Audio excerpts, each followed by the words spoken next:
गंगा और नैनी को इस तरह गले मिलते देखकर चंद्रजीत को समझ नहीं आ रहा था कि उसे क्या करना चाहिए।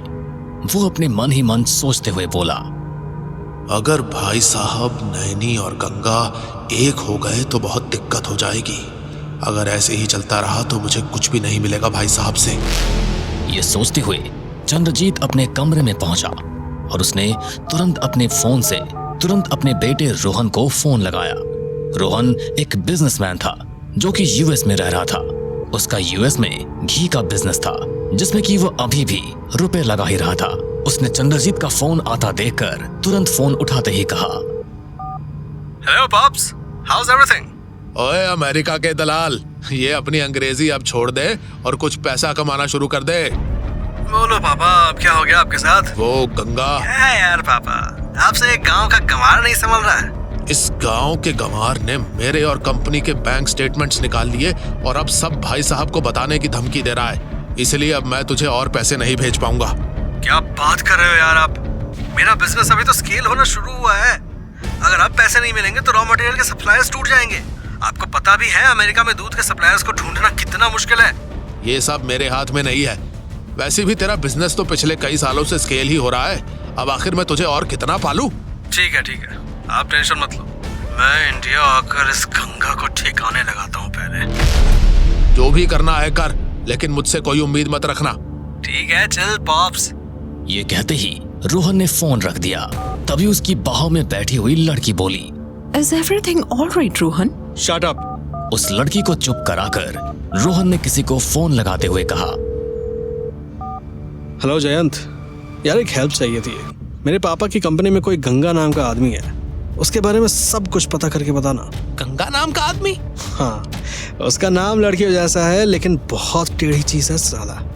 नाक में दम कर रखा है उसने। ठीक है, मैं पता लगाता हूँ, तू टेंशन मत ले ब्रो। अपने दोस्त जयंत से बात करते ही वो पीछे मुड़ा और जेनी की तरफ देखकर बोला, book the flight tickets for India now Jenny, Okay, Rohan. And learn some Hindi as well. Got it.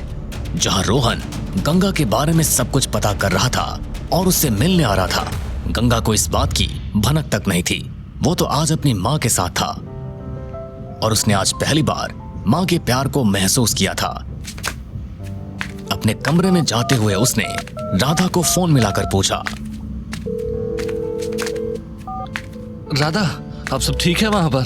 Ganga, तुम्हें यकीन नहीं होगा लेकिन मेरा प्रमोशन हो गया है। वाह राधा, ये तो तुमने बड़ी अच्छी खबर सुनाई हमें।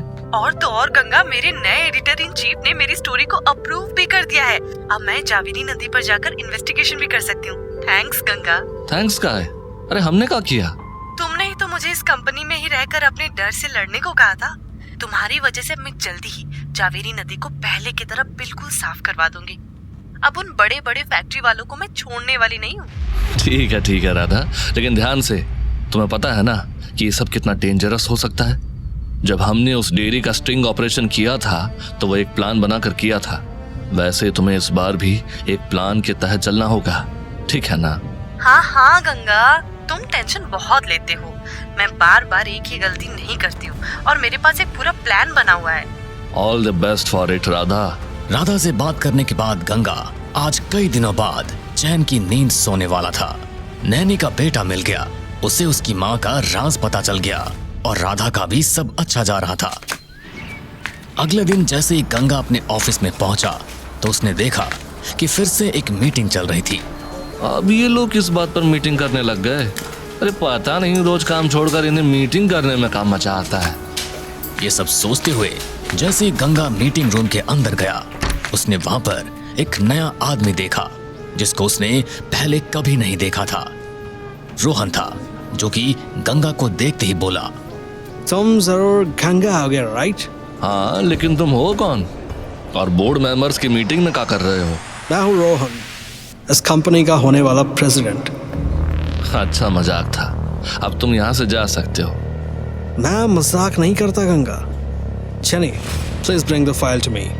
रोहन के इतना बोलते ही गंगा देखता है कि अंदर से एक गोरी अमेरिकन लड़की बाहर आती है और रोहन को फाइल देते हुए कहती है, Here it is, रोहन. तो गंगा, जब से तुमने अग्निहोत्री ग्रुप को ज्वाइन किया है तब से जितना भी खर्चा तुमने किया है उसके अगेंस्ट 0 रेवेन्यू जनरेट हुआ है, which means अग्निहोत्री प्रोडक्शन से अब तक कोई रेवेन्यू जनरेट नहीं हुआ है। फालतू की बातें बंद करो। अग्निहोत्री प्रोडक्शन अभी ठीक से शुरू भी नहीं हुआ है। ये एक बड़ी कंपनी है और इमीडिएटली रेवेन्यू नहीं देगी। और वैसे भी तुम होते कौन हमसे सवाल करने वाले? जैसे कि मैंने कहा, इस कंपनी का होने वाला प्रेसिडेंट, क्योंकि तुम अपना काम ठीक से नहीं कर रहे, बिना सोचे समझे पैसे बहा रहे हो। Jenny please. रोहन के इतना बोलते ही जेनी नाम की उस लड़की ने गंगा को फाइल दी।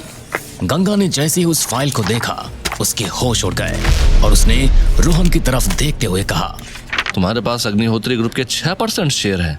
कुछ ही देर में 12% हो जाएंगे। मेरे पापा चंद्रजीत मुझे अपने हिस्से के 6% शेयर्स भी देने वाले हैं।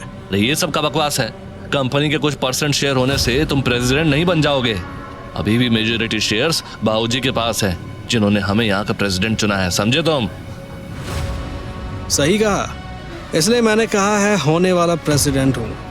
जब कुछ दिनों में ताऊजी के सामने तुम्हारी असलियत आ जाएगी तब मैं ही तो प्रेसिडेंट बनूंगा। बाकी के बोर्ड मेंबर्स इस लड़ाई को देखकर मजे ले रहे थे, लेकिन तभी गंगा ने रोहन को देखकर कहा, रोहन, क्या हम अकेले में बात कर सकते हैं? रोहन तो गंगा की सबके सामने बेइज्जती करना चाहता था, लेकिन जब गंगा ने अकेले में बात करने को कहा तो वो मान गया और वो दोनों गंगा के केबिन में आ गए। तुम वहां पर सबके सामने फालतू की बातें काहे कर रहे थे? फालतू की बातें? मैंने तो सिर्फ सच कहा है गंगा। सच? अच्छा, तो अब हम कहें सबके सामने सच? कैसे तुम्हारे पिताजी कंपनी से पैसा चोरी करके तुम्हें भेजते हैं? क्या ऐसे तुम 4 साल में करोड़ों रुपए खर्च करने के बावजूद भी अपनी कंपनी नहीं चला पाए हो? अब तुम हद पार कर रहे हो गंगा। हद पार तो तुम्हारे पिताजी ने तब की थी जब उन्होंने बचपन में ही हमें हमारे परिवार से दूर करके गरीबी में मरने के लिए छोड़ दिया था। कहा हम इस सच्चाई भी बाबूजी को बता दें? अच्छा, कैसा रहेगा अगर मैं तुम्हारी सच्चाई तुम्हारी उस राधा को बता दूं तो? कैसे तुम उसके सामने गरीब होने का नाटक करते हो? रोहन ने एक लंबी सी सांस ली और तभी गंगा की तरफ देखकर वो बोला, वैसे तो वो तुम्हारी राधा है तो एकदम कड़क माल। कैसा रहेगा अगर वो एकदम से गायब हो जाए और उसके साथ कुछ ऐसा हो जाए कि वो किसी को अपना मुंह दिखाने के लायक ना रहे। शायद वो एकदम से गलत तरह की साइट्स पर वायरल हो जाए। बस इतना ही सुनना था कि गंगा ने रोहन का कॉलर पकड़ लिया और एक जोर का घोंसा उसके मुंह पर दे मारा। गंगा का घोंसा पड़ते ही रोहन जमीन पर जा गिरा और उसके मुंह से खून निकलने लगा। तभी गंगा ने एक और जोर की लात रोहन के पेट पर मारकर कहा, अगर अगली बार तूने किसी भी तरह की फालतू बातें की ना तो हम तुझे जिंदा नहीं छोड़ेंगे।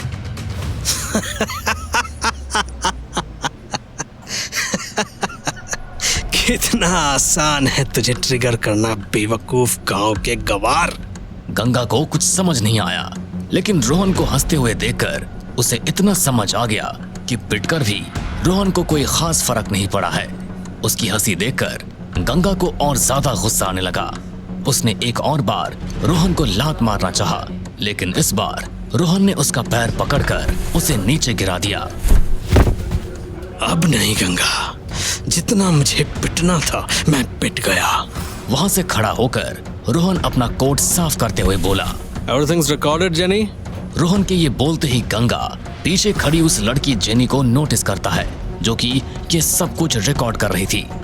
सब कुछ रिकॉर्ड हो गया है। अब तो तू समझ गया होगा कि अब ये वीडियो एडिट होकर जाएगी ताऊजी के पास। वो भी देखेंगे कि घर आए मेहमान को तो कैसे ट्रीट करता है। ये कहकर रोहन तो वहां से चला गया, लेकिन जमीन पर पड़ा गंगा समझ चुका था कि चंद्रजीत की तरह रोहन को हैंडल करना उतना आसान नहीं होने वाला है।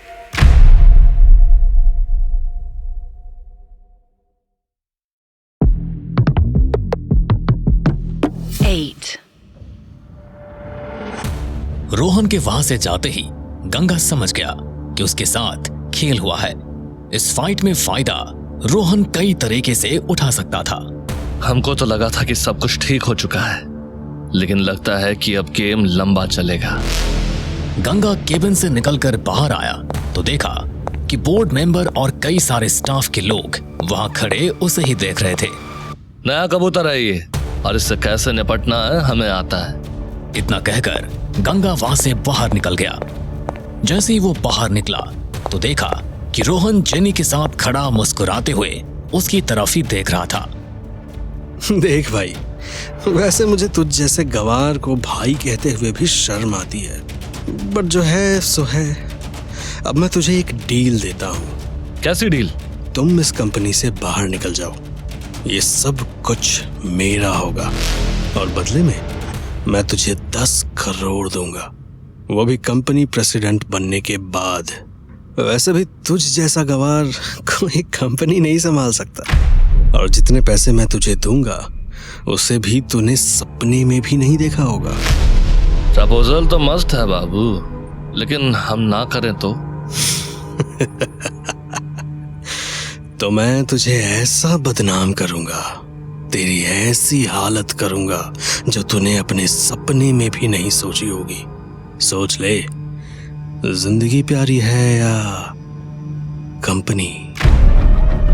वैसे तुम जैसा मूर्ख हमने पहली बार लाइफ में देखा है, जो करोड़ों देकर बिलियंस की कंपनी छोड़ने को बोल रहा है। तू तो भिखारी निकला रे। यू बास्टर्ड, जुबान संभाल कर बात कर। इस डील में तेरी जान भी बख्श रहा हूं मैं, शायद ये भूल रहा है तू।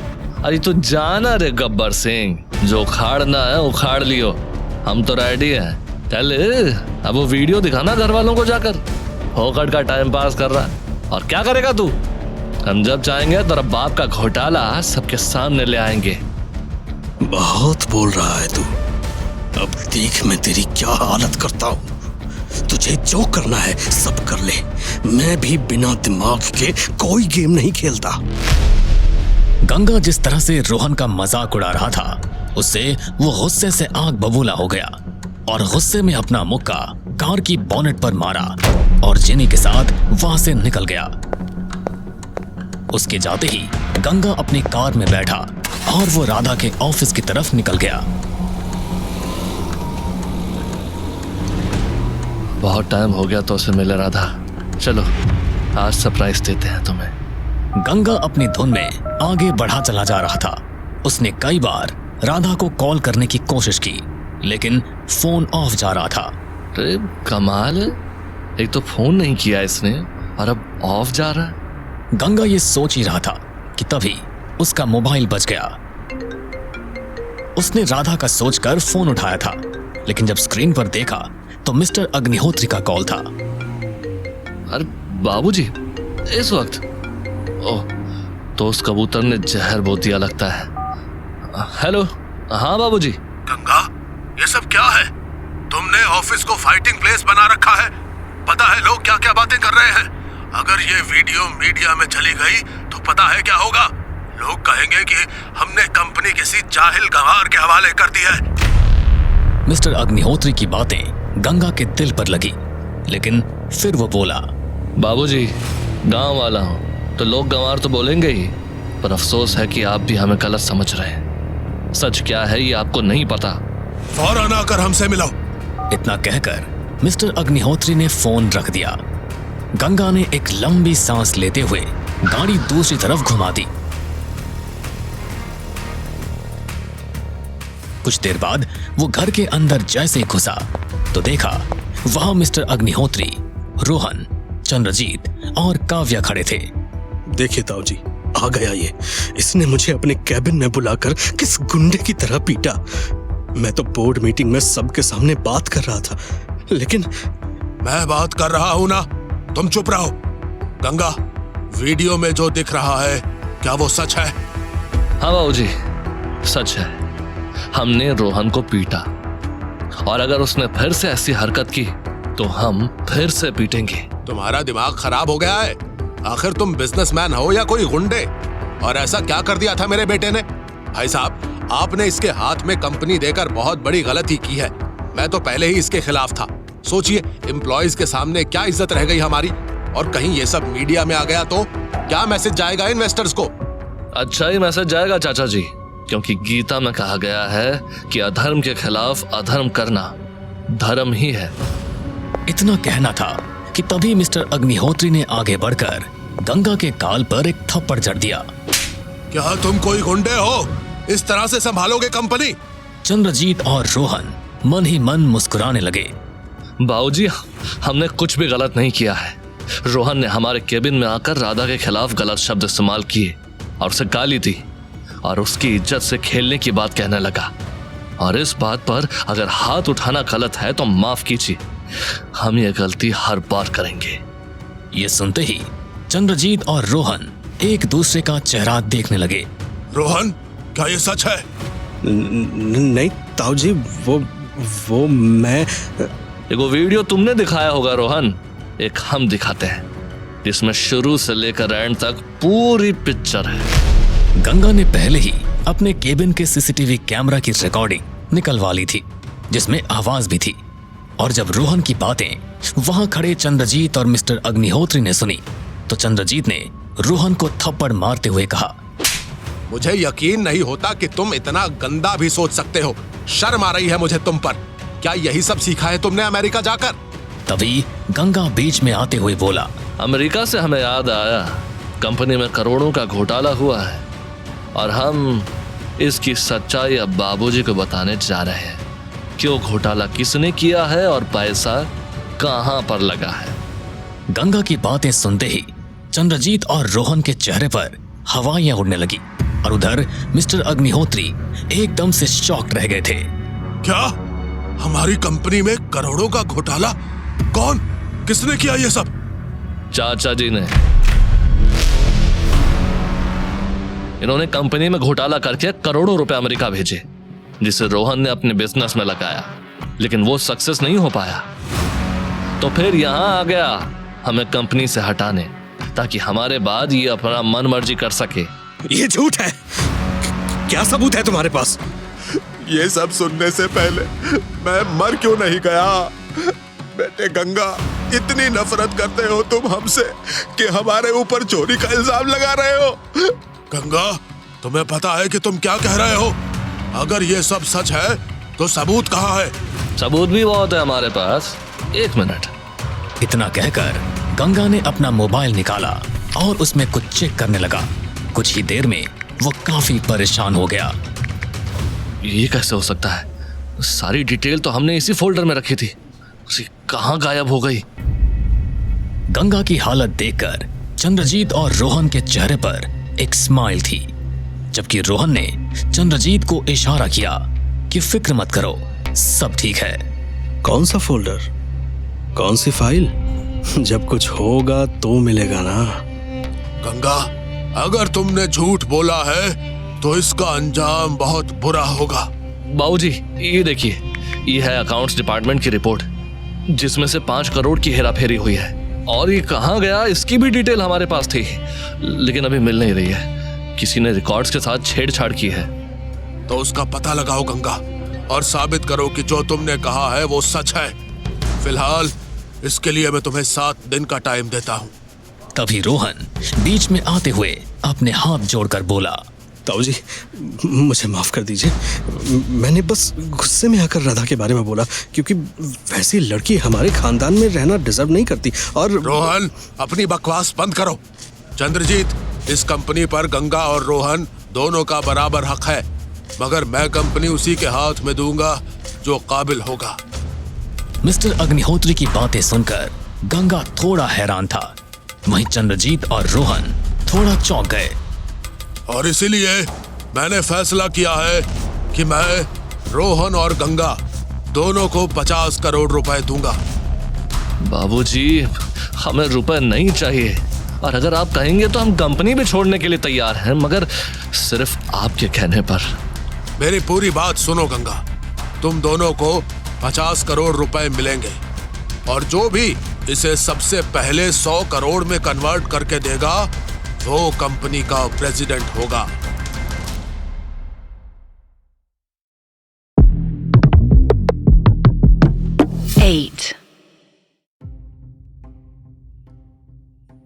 मिस्टर अग्निहोत्री की बात सुनकर रोहन और चंद्रजीत के चेहरे पर एक अजीब सी खामोशी दिखाई देने लगी।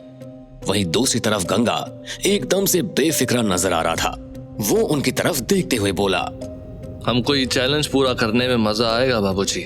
हम जानते हैं कि ये काम लगभग इम्पॉसिबल है क्योंकि हमारे पास टाइम कम है, लेकिन चाहे कुछ भी हो जाए हम इस टास्क को हर हालत में पूरा करेंगे। गंगा का कॉन्फिडेंस देखकर रोहन अंदर ही अंदर नर्वस हो चुका था। तभी चंद्रजीत ने उसे कुछ इशारा किया तो वो भी मिस्टर अग्निहोत्री से फौरन बोला, ताऊ जी, मुझे भी आपकी शर्त मंजूर है और मैं इसे पूरा करके दिखाऊंगा, वो भी गंगा से पहले। मिस्टर अग्निहोत्री ने गंगा और रोहन की तरफ देखकर कहा, ओके, फिर मिलते हैं 30 दिनों बाद। बस 30 दिन का टाइम है तुम दोनों के पास। इतना कहकर मिस्टर अग्निहोत्री तो वहां से चले गए, लेकिन रोहन और चंद्रजीत के साथ साथ ही गंगा को भी शॉक्ड कर गए थे। तभी गंगा को देखकर रोहन ने कहा, मिशन इम्पॉसिबल। मुझे नहीं पता कि मैं ये कर पाऊंगा या नहीं, लेकिन तुझ जैसा गवार तो इसे बिल्कुल भी नहीं कर पाएगा। तुझे तो हर हाल में हारना है और मैं इसे पूरा करने के लिए किसी भी हद तक जाऊंगा, चाहे मुझे इसके लिए कुछ भी करना पड़े। समझा तू? कुछ भी। चंद्रजीत को लग रहा था कि रोहन जोश जोश में कुछ ज्यादा ही बोले जा रहा है, इसलिए वो वहां से जाते हुए बोला, रोहन, तुम्हें इस वक्त अपने काम पर फोकस करना चाहिए। हम भी यही कहने वाले थे चाचा जी, समझाइए इसे कि अभी बच्चा नहीं रहा है। इसके बाद गंगा अपने कमरे की तरफ बढ़ गया। जैसे ही वो वहां पहुंचा तो देखा कि उसकी माँ नैनी वहां बैठी थी। माँ, आप यहाँ? बेटा, मैंने सब कुछ सुन लिया। आखिर तुमने ऐसे इम्पॉसिबल टास्क ले कैसे लिया? तुम्हें मना करना चाहिए था ना। गंगा ने नैनी के कंधों पर अपना हाथ रखकर उसे समझाते हुए कहा, माँ, क्या आपको हम पर यकीन नहीं है? नैनी ने हाँ में सर हिलाया। तो बस ठीक है, आप बाकी सब हम पर छोड़ दीजिए और अपने कमरे में जाकर आराम कीजिए। जाइए। गंगा के कहने पर नैनी वहां से चली तो गई, लेकिन उसके चेहरे पर अभी भी काफी कंफ्यूजन नजर आ रहा था। इसके बाद गंगा बेड पर लेटकर अपने अगले प्लान के बारे में सोचने लगा और फिर उसके दिमाग में कुछ क्लिक हुआ, जिससे वो मुस्कुरा पड़ा।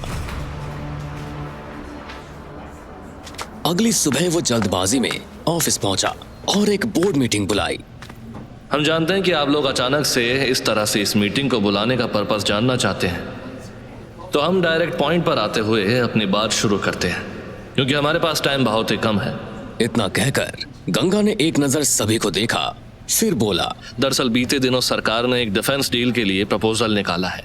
इसकी वैल्यू करीब 1000 करोड़ की है और हम चाहते हैं कि ये डील हमारी कंपनी को मिले। गंगा की बात सुनकर सभी बोर्ड मेंबर उसे ऐसे देखने लगे जैसे किसी अजूबे को देख रहे हो। फिर उनमें से शशांक नाम के एक आदमी ने उठकर कहा, ये आप कैसी बातें कर रहे हैं? हमें तो डिफेंस सेक्टर के बारे में दूर दूर तक कोई नॉलेज नहीं है। हमारे एम्प्लॉयज या हमारी कंपनी को इस मामले में कोई एक्सपीरियंस नहीं है। ऐसे में हम उस डील का क्या करेंगे? और इस तरह से हम सभी प्रपोजल के लिए तो आगे नहीं बढ़ सकते ना। भाई, आप ये सब किस बेस पर कह रहे हैं? और आपको पता है कि इस तरह से बिना किसी एक्सपीरियंस की कंपनी को कोई प्रपोजल नहीं देता, और इसका रिजल्ट क्या हो सकता है ये पता है आपको? क्या प्लान है आपके पास? प्लान अब आए हैं आप लोग पॉइंट पर। तो देखिए, इस मामले में हमारा विजन बहुत ही लंबा है। हमें पता है कि हम इस सेक्टर में एक्सपीरियंस नहीं है, लेकिन हम एक्सपीरियंस लोगों को हायर करेंगे। एक नया कंपनी बनाएंगे और इसमें वो सभी लोग होंगे जिन्होंने आज तक डिफेंस सेक्टर में काम किया है, और उनके बिना डिफेंस सेक्टर चल ही नहीं सकता। पर वो लोग हमें क्यों ज्वाइन करेंगे?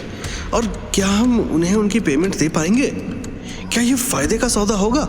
अरे उसका फिक्र आप मत ना कीजिए, वो लोग हमारे लिए ही काम करेंगे, वो भी फ्री में। अब ये मत पूछना कि हमने ये सब कैसे किया, ये जरा सीक्रेट मामला है बंधु। बस हम एक लिस्ट दे रहे हैं, हमारी कंपनी के लोग उनसे कांटेक्ट करेंगे। 1000 करोड़ का प्रोजेक्ट पाने के लिए हमें शुरू में उसका कई गुना इन्वेस्टमेंट करना पड़ेगा। कैसे होगा ये सब? इन्वेस्टर मिल गए हैं, जब तक कंपनी फायदा देती रहेगी सबका पैसा सेफ है, और हम इसमें अपनी तरफ से 50 करोड़ लगाएंगे। हमारा एम है डबल प्रॉफिट, मतलब 50 का 100, और वो भी सिर्फ 30 दिनों में। इम्पॉसिबल। पॉसिबल है। हमने किसी पावरफुल आदमी से बात की है इसके बारे में, अभी कुछ भी डिस्क्लोज नहीं करना चाहते हैं। आप लोग अपना काम शुरू कर दीजिए। इतना कहकर गंगा अपनी जगह से उठा ही था कि तभी वहां एक एम्प्लॉय ने आकर कहा, सर, मिस आयशा आपसे मिलना चाहती हैं। हमसे? उन्हें हमारे केबिन में बैठाइए। अगले ही पल गंगा अपने केबिन की तरफ निकल गया। जैसे ही वो अंदर पहुंचा तो देखा कि आयशा उसको अजीब सी अंदाज में देख रही थी। उसकी आंखों में कुछ ऐसी बात थी जिसे आज से पहले गंगा ने कभी नोटिस नहीं किया था। गंगा ने चेयर पर बैठते हुए कहा, क्या बात है आयशा, आज तुम अचानक यहाँ? सब ठीक है? ऑफ कोर्स गंगा, सब ठीक है। मैं सोच रही थी कि काफी दिनों से तुमसे मिली नहीं, तो चली आई। ये कहते हुए आयशा ने गंगा की आंखों में अजीब नजरों से देखा, जिससे गंगा अब अनकंफर्टेबल होने लगा था। ऊपर से उसके छोटे कपड़े इस कदर बॉडी से चिपके हुए थे जिससे गंगा खुद को अनकंफर्टेबल महसूस कर रहा था। माफ करना आयशा, पर हमारे पास इतना टाइम नहीं है। कुछ काम हो तो? वो मैं बस आने वाले प्रोजेक्ट के लिए थोड़ा नर्वस फील कर रही थी। पिछली बार तुमने मेरी काफी हेल्प की थी, तो क्या तुम? लिसन आयशा, हमको लगता है कि आपको अपने काम पर ज्यादा ध्यान देने की जरूरत है। आप एक प्रोफेशनल हैं और हर बार आपके पास कोई हेल्प करने के लिए नहीं रह सकता है। खुद पर भरोसा कीजिए और काबिल बनिए। गंगा की थोड़ी रूड बातें सुनकर आयशा अपनी जगह से उठी तो अचानक ही फिसलकर गिरने लगी, लेकिन तभी गंगा ने उसे आगे बढ़कर संभाल लिया। ये सब कुछ आयशा ने जानबूझकर किया था। और जैसे ही गंगा ने आयशा की कमर में हाथ डाला तो वो उसे लेकर फर्श पर गिर पड़ी और एक पल के लिए उनके होठ आपस में मिल गए। आयशा की आंखें बंद होने लगी, लेकिन गंगा ने उसे उठाते हुए कहा, हमने तुम्हें खुद को संभालने के लिए कहा है आयशा, तुम तो लड़खड़ाने लगी। सॉरी, मैं आगे से ध्यान रखूंगी। Take care. अगले ही पल आयशा केबिन से बाहर निकल गई, लेकिन उसे नहीं पता था कि उन दोनों की तस्वीरें चुपके से रोहन ने खींच ली है। वो भी ठीक उस पल की जब गंगा आयशा के ऊपर था और दोनों के होंठ आपस में मिले हुए थे।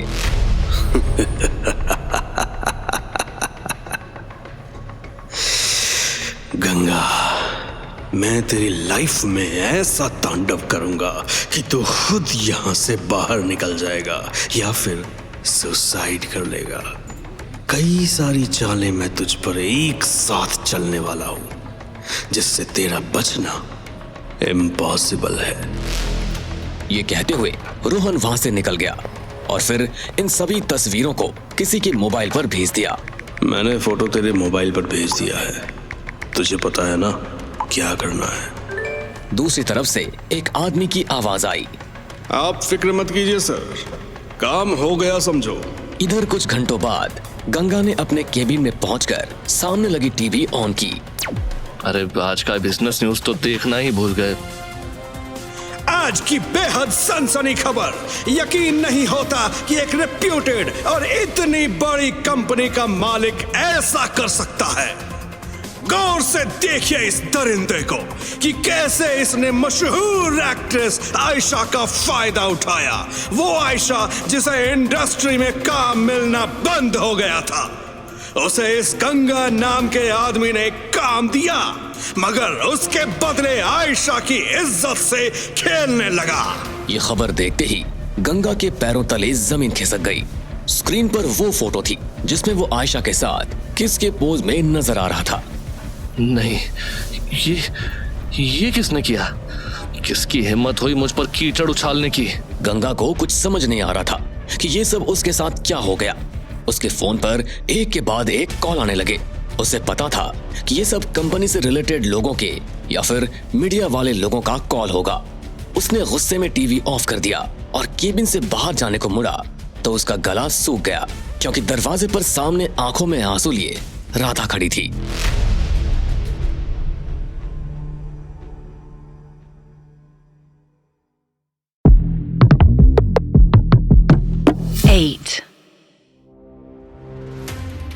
अपने सामने राधा को इस तरह देखकर गंगा शॉक्ड सा अपनी जगह पर खड़ा रह गया। राधा, जैसे तुम सोच रही हो वैसा बिल्कुल भी नहीं है। अरे ये सब मीडिया वाले झूठी खबर दिखा रहे हैं। हम तुमको बताते हैं कि सच क्या है। बताने को रह क्या गया है गंगा? जो कुछ भी है वो फोटो में साफ साफ दिख रहा है। अब इसमें एक्सप्लेन करने को रह क्या गया है? गंगा दौड़कर उसके और करीब गया और फिर उसे समझाने लगा। राधा देखो, हमें नहीं पता ये सब किसने किया, मगर जो भी है उसने बहुत ही घटिया हरकत की है। अच्छा, क्या ये तस्वीरें तुम्हारे कैबिन की नहीं है? क्या आयशा यहाँ नहीं आई थी? हाँ, वो आई थी हमारी केबिन में, और जो कुछ तस्वीर में दिख रहा है वो भी सच है। मगर आयशा हमारे ऊपर फिसल कर गिरी थी और फिर ऐसी सिचुएशन बन गई। उसी टाइम किसी ने ये फोटो खींच ली। अब ऐसा लग रहा है कि जैसे ये किसी ने जानबूझकर किया है।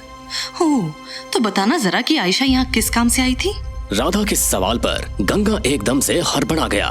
देखो राधा, अगर तुम्हें हम पर यकीन नहीं है तो इसमें हम कुछ भी नहीं कर सकते हैं। अरे आयशा यहाँ सिर्फ हमसे मदद मांगने आई थी। गंगा भैया सच कह रहे हैं राधा, इन्हें सिर्फ रोहन भाई फंसाने की कोशिश कर रहे हैं। कम से कम मुझे तो ऐसा ही लगता है। उनके सिवा और कोई ये घटिया हरकत नहीं कर सकता। गंगा और राधा ने पलटकर देखा तो वहाँ काव्या खड़ी थी। काव्या, तुम यहाँ? हाँ भाई, बस गुजर ही रही थी तो सोचा आपसे मिल लूं, क्योंकि जो कुछ भी टीवी पर चल रहा है उससे मैं बहुत परेशान हूँ। लेकिन मुझे ये भी पता है कि आप कुछ भी गलत नहीं कर सकते। आपके बाबूजी यानी बड़े पापा यहाँ बहुत गुस्से में आ रहे थे, लेकिन मैंने उन्हें समझा दिया कि ये सब फेक न्यूज़ है और आप खुद को बेगुनाह साबित करके दिखाएंगे। ये सब सुनकर गंगा ने एक राहत की सांस ली, फिर काव्या को देखकर बोला, शुक्रिया काव्या। वैसे हमें कुछ भी साबित करने की जरूरत नहीं।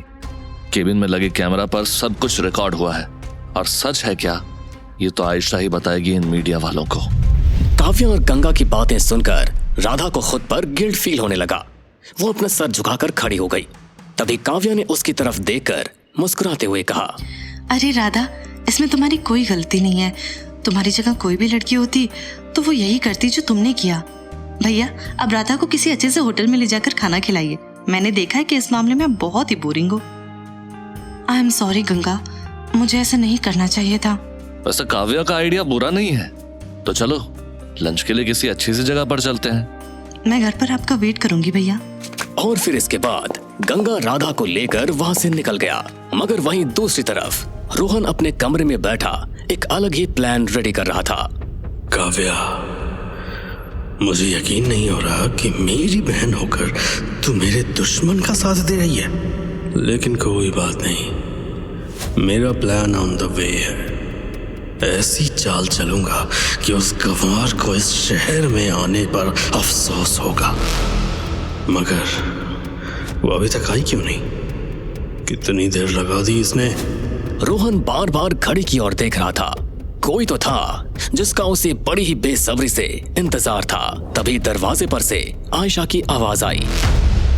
मैं आ चुकी हूँ रोहन, बोलो क्यों बुलाया है? कितनी देर लगा दी तुमने? किसी ने तुम्हें इधर आते हुए देखा तो नहीं? मुझे तो नहीं लगता कि किसी ने देखा है, और देख भी लिया तो क्या, ये तो तुम्हारा घर थोड़ी है। बकवास बंद करो अपनी। अगर गलती से किसी को पता चल गया ना कि मैं गंगा के खिलाफ तुम्हारा यूज कर रहा हूँ तो मैं तो बर्बाद हो ही जाऊंगा, साथ में तुम भी नहीं बचोगी। बकवास तो तुम कर रहे हो। अगर इतना ही डर लगता है तो मुझे इन सब में शामिल क्यों किया? मैं अपनी मर्जी से तुम्हारे इस प्लान में शामिल नहीं हुई हूँ, बल्कि तुम्हारे कहने पर हुई हूँ। अगर तुम्हें खुद पर भरोसा नहीं तो मैं वापस जाती हूँ। अरे अरे रुको यार, सॉरी, मैंने जो कहा है वैसा ही होगा। उस गंवार को किसी भी हालत में कंपनी से निकालने में मेरी मदद करो, बदले में 10 करोड़ तुम्हारे। जैसा तुमने कहा था मैंने कर दिया, लेकिन मुझे नहीं लगता कि वो प्लान वर्क करेगा। गंगा खुद को आसानी से बेकसूर साबित कर सकता है। उसकी बातें सुनकर रोहन मन ही मन हंसते हुए बोला, यही तो मैं भी चाहता हूँ मेरी जान। मैं जानता हूँ कि वो खुद को बेकसूर साबित कर लेगा। तुम पागल हो गए हो क्या? फिर मुझसे ये सब क्यों करवाया? वो इसलिए ताकि अब तुम खुद मीडिया में जाओ और बोलो कि जो कुछ भी हुआ वो एक गलती थी। गंगा बेकसूर है। रोहन की बात सुनकर आयशा का मुंह खुला का खुला रह गया। वो हैरान से बोली, ये क्या कह रहे हो तुम? भला उससे हमें क्या हासिल होगा? भरोसा, विश्वास और यकीन, यही हासिल करना है अभी तुम्हें। और इससे पब्लिक भी तुम में भरोसा करेगी। फिर बाद में जब तुम उसके खिलाफ कभी बोलोगी तो लोग तुम पर भरोसा करेंगे, ना कि उस पर। सही है, मतलब लंबा खेलना चाहते हो तुम। अब तुम समझी मेरी जान, लेकिन इस बारे में किसी को कोई शक नहीं होना चाहिए। आगे क्या करना है? मैं बताऊंगा तुम्हें, पर सब कुछ इतनी जल्दी नहीं। फिलहाल तो तुम उसे अपने प्यार के जाल में फंसाओ। अगर ना फंसा सको तो ऐसा सीन क्रिएट करो कि राधा उसकी जिंदगी से दूर हो जाए। मैं उसे इतना कमजोर कर देना चाहता हूँ कि वो चाह कर भी मुझ पर पलटवार ना कर पाए। ओके, काम हो जाएगा, बट इसमें टाइम लगेगा। मैं अब चलती हूँ। इसके बाद आयशा वहां से निकल गई। आयशा ने मीडिया के सामने आकर खुद स्टेटमेंट दिया कि उनके बीच वैसा कुछ भी नहीं है जैसा न्यूज में दिखाया जा रहा है। गंगा एक अच्छा लड़का है और उसने कभी भी उसका कोई फायदा नहीं उठाया। इस बात से गंगा काफी इंप्रेस हुआ और उसने आयशा को कॉल लगाया। शुक्रिया आयशा, हमें पता था कि तुम इन चीजों को खुद ही हैंडल कर लोगी। मुझे कुछ करने की जरूरत नहीं पड़ेगी। पर मीडिया वालों को ये फोटो दी किसने? कोई तो है जो ऑफिस में रहकर ये सब कर रहा है। उसका फिक्र तुम मत करो, बहुत जल्द ही हम उसके बारे में पता लगा लेंगे। वैसे मुझे कुछ, खैर छोड़ो, जाने दो। क्या हुआ आयशा, तुम परेशान लग रही हो? कोनो चीज का जरूरत है तुम्हें? कोई हेल्प चाहिए हो तो बेफिक्र कहो हमसे। गंगा, मैं ये बात तुमसे कहना नहीं चाहती थी, लेकिन अब तुम इतना फोर्स कर रहे हो तो कह ही देती हूँ। वो मुझे ना कुछ पैसों की जरूरत थी। अगर मैंने रेंट और बाकी के बिल्स नहीं पे किए तो सड़क पर आ जाऊंगी। माँ का इलाज गांव में चल रहा है, उन्हें भेजने के लिए भी मेरे पास पैसे खत्म हो चुके हैं। अरे तुमने ये सब हमें पहले काहे नहीं बताया? कितना पैसा चाहिए बताओ? मैं पैसे तुम्हें जल्दी लौटा दूंगी गंगा।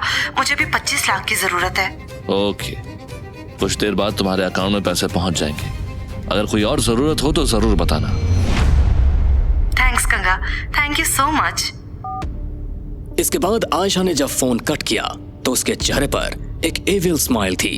वो फोन की तरफ देखते हुए खुद से बोली, ये हुई ना बात। अब तुम्हारे कैबिन की वीडियो डिलीट करने के बाद ये बात आसानी से साबित की जा सकती है कि तुमने मुझे पैसे दिए और स्टेटमेंट देने के लिए मजबूर किया। खैर, देखते हैं इसका इस्तेमाल कब करना है। आयशा के मोबाइल पे एक मैसेज आया जिसे देखते ही वो मुस्कुरा पड़ी। गंगा ने उसके अकाउंट में पैसे भेज दिए थे और इधर दूसरी तरफ गंगा ऑफिस के अंदर बैठा डिफेंस प्रोजेक्ट के बारे में प्लान बना रहा था कि तभी उसके पास एक कॉल आया। अनजान नंबर से कॉल? कौन हो सकता है? ये सोचते हुए गंगा ने कॉल उठा ली। हेलो, कौन? मुस्तफा, डॉन मुस्तफा बोल रहा हूँ। कौन डॉन मुस्तफा? इस शहर में सिर्फ एक डॉन है, मुस्तफा डॉन।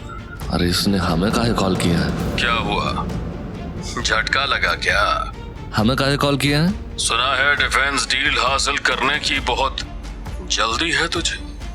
अब मेरी बात सुन, मैं चाहता हूं कि इस डील से तू अपना हाथ पीछे खींच ले, वरना अंजाम सिर्फ तेरी मौत होगी। मुस्तफा शहर का सबसे खतरनाक डॉन था जिसके ऊपर हजारों केस थे और जिसके ऊपर हाथ डालने से पुलिस वाले भी डरते थे।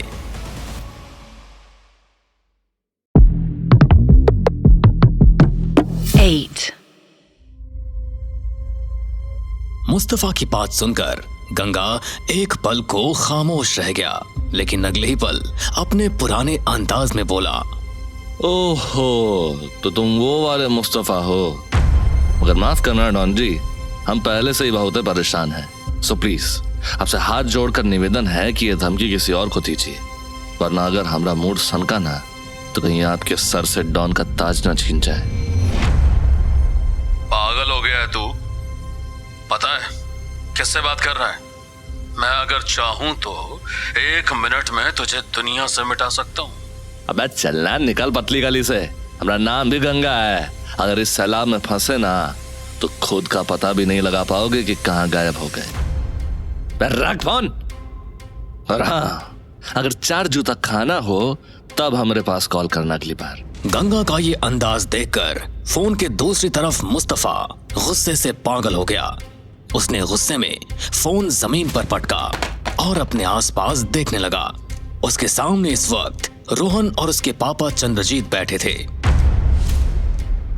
जिन्होंने गंगा को नाकाम करने के लिए मुस्तफा को हायर किया था। अबे ये किस पागल को फोन लगवा दिया तूने? मेरा नाम सुनकर शहर में अच्छे अच्छों की पतलून गिरी हो जाती और ये उल्टा मुझे ही धमकी दे रहा है। मुस्तफा ने गुस्से में उठकर चंद्रजीत का कॉलर पकड़ लिया। तुझे पता है ना कि मैं जब चाहूं उसे लाश में बदल सकता हूं और लोगों को पता भी नहीं चलेगा कि गंगा नाम का भी कोई आदमी था। हाँ मुस्तफा भाई, ये बात तो बच्चे बच्चे को पता है, पर उसे नहीं पता। जाकर बताओ उसे कि मुस्तफा क्या चीज है और मैं क्या कर सकता हूं। उसके दिल में मेरे नाम का डर होना चाहिए। अपने पापा की हालत देखकर रोहन बीच में आते हुए बोला, मुस्तफा भाई, हम पर कोई बात ना आए इसलिए तो आपको हायर किया है। प्लीज हमें उस गवार से छुटकारा दिलाइए। तभी मुस्तफा ने चंद्रजीत को एक झटके से छोड़ा और अपने आदमियों की तरफ देखते हुए बोला, जाओ तुम लोग और उस गंवार को जल्द से जल्द मेरे सामने लेकर आओ। अगर उसकी हड्डी पसली भी तोड़नी पड़े तो पीछे मत हटना। अगले ही पल मुस्तफा के आदमी हाँ में सर हिलाते हुए वहां से निकल गए। लेकिन इधर दूसरी तरफ गंगा के ऑफिस में लोगों के बीच तरह तरह की बातें होने लगी, क्योंकि सभी को पता चल चुका था कि गंगा को मुस्तफा की धमकी मिली है और सभी के चेहरे पर एक डर नजर आने लगा। पता नहीं अब क्या होगा, कहीं इन सब के बीच में हम लोगों की जान पर ना आ जाए। सुना है उसने कई सारे मर्डर किए हैं। डॉन है वो, अब बिना मर्डर किए तो डॉन बन नहीं गया होगा। हमें वक्त रहते यहाँ से निकल जाना चाहिए। पूरे ऑफिस में जैसे एक अफरा तफरी का माहौल था, लेकिन कोई भी गंगा के सामने खुलकर नहीं बोल रहा था। गंगा अपनी केबिन में बैठा इसी के बारे में सोच रहा था कि तभी उसका मोबाइल बजा। स्क्रीन पर देखा उसकी मां नैनी का कॉल था। माँ हमें इस वक्त काहे कॉल कर रही है? हेलो गंगा बेटे, तुम ठीक तो हो ना? क्यों, हमें क्या होगा माँ?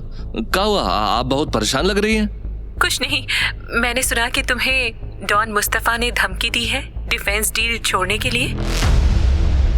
अरे वो ऐसा ही भौंक रहा था माँ, आप फिक्र मत कीजिए, हम उसे संभाल लेंगे। बेटा, मुझे बहुत डर लग रहा है। वो कोई मामूली आदमी नहीं है, उसे तो बड़े बड़े पुलिस वाले और नेता भी डरते हैं। बेटा, तू उस डील को भूल जा, वरना तुझे कुछ हो गया तो। अरे हमें कुछ नहीं होगा माँ, अब टेंशन मत लीजिए, हम अभी आ रहे हैं आपके पास। इतना कहते हुए गंगा ने फोन कट कर दिया और अपनी जगह से उठकर बाहर निकल आया। केबिन से निकल सभी एम्प्लॉय उसी की तरफ देख रहे हैं। सबकी आंखों में जो डर था उसे देखकर गंगा सब कुछ समझ गया। देखिए, धमकियों से डरकर कंपनी नहीं चल सकती। हम आप लोगों की हालत समझ सकते हैं, मगर हम आपसे वादा करते हैं कि किसी को भी कुछ नहीं होने देंगे। जो कुछ भी होगा वो हमारे साथ होगा। इतना कहकर गंगा ऑफिस से बाहर निकलकर अपनी कार की तरफ बढ़ा। वो आज खुद ही ड्राइव करके घर जाने वाला था कि तभी उसके कंधे पर किसी ने हाथ रखा। गंगा ने चौंक कर उधर देखा तो राधा खड़ी थी। अरे राधा, तुमने बताया नहीं कि हमसे मिलने आ रही हो। चलो आज हम तुम्हें अपने घर ले चलते हैं। मगर राधा के चेहरे पर एक बेबसी नजर आ रही थी। गंगा ने उसकी आंखों में देखा। क्या हुआ राधा, सब ठीक है ना? राधा ने उसे दूसरी तरफ इशारा किया। गंगा ने जब उस तरफ अपनी नजर घुमाई तो देखा कि दूर ही कई तरफ से राधा और गंगा को कुछ लोगों ने गन पॉइंट पर ले रखा था। वो कभी भी उन पर गोली चला सकते थे। तभी गंगा का मोबाइल बजा। उसने स्क्रीन पर देखते हुए कॉल पिक की। अगर कोई गलती की तो तेरी महबूबा के साथ तुझे भी जन्नत की सैर करवा दूंगा। चुपचाप गाड़ी में बैठ जा। ड्राइवर मैंने रेडी कर रखा है। गंगा ने कार का दरवाजा खोला और अंदर देखा तो एक आदमी ड्राइविंग सीट पर बैठा था और दूसरा पीछे की सीट पर उसकी तरफ गन ताने हुए था। तभी फोन पर फिर से आवाज आई। मेरे आदमी कुछ बोलते नहीं बल्कि सीधा ठोक देते हैं। अपनी छमिया के साथ कार में बैठ। गंगा को समझ आ गया था कि मुस्तफा कोई धमकी नहीं दे रहा था और राधा की लाइफ भी डेंजर में थी। इसलिए वो राधा के साथ कार में बैठ गया। पीछे की सीट पर बैठे आदमी ने दोनों की आंखों पर पट्टी बांध दी और फिर कार आगे बढ़ने लगी। कुछ देर बाद गाड़ी रुकी और उन्हें कार से उतारकर किसी खंडहर जैसी जगह पर ले जाया गया। एक तरफ गंगा और राधा बुरी तरह से फंस चुके थे तो वहीं दूसरी तरफ रोहन इस वक्त आयशा के साथ था। आज मेरा मकसद पूरा हो जाएगा। मैंने उस गवार को खून के आंसू ना रुला दिया तो मेरा भी नाम रोहन नहीं। आयशा ने आगे बढ़कर रोहन के गले में हाथ डाल दिया, फिर उसकी आंखों में देखते हुए बोली, वैसे कुछ समझ में नहीं आ रहा मेरे। क्या समझ में नहीं आ रहा? एक तो तू मुझे थोड़ा दूर होकर बात कर। ये मत समझ कि मुझे तुझ में कोई इंटरेस्ट है। अच्छा, तो कहाँ है इंटरेस्ट तेरा? पता चल जाएगा। तू बता, क्या समझ में नहीं आ रहा तेरे? यही कि एक तरफ तो मुझे गंगा के खिलाफ यूज कर रहा है और वहीं दूसरी तरफ डॉन मुस्तफा से गंगा को मरवाना चाहता है। करना क्या चाहता है तू?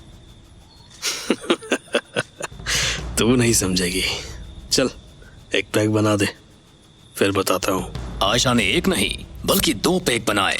एक उसने पी और दूसरी रोहन को ऑफर की। फिर रोहन उसे पीने के बाद बोला, सुन, अभी मैं उस गवार को जान से नहीं मारने वाला। ये सब तो बस मेरे प्लान का हिस्सा है।